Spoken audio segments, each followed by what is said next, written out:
I think it was important, and this was something that we discussed early on, that we wanted to show the faces of the people who had really been impacted the most by this epidemic.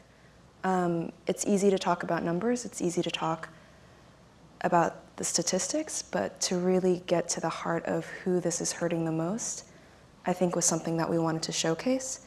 And so when we first went down to Williamsport and met with Tina, she had told us about this grief therapy group, and it sounded like a good place to meet more families who, as Dorie was saying, unfortunately shared the same thing in common, which was losing a loved one to this epidemic.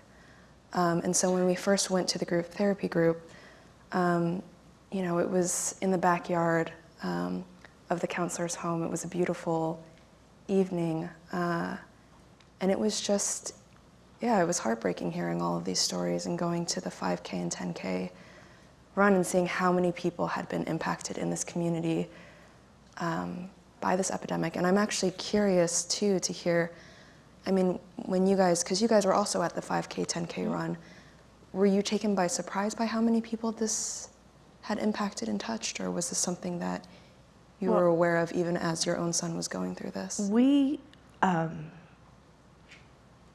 So last year was the first year that they did that 5K, 10K, and it happened to be probably about 3 weeks after Thad passed. And my sister, who lives in the Williamsport area, she said, hey, my friends want to start a team for Thad.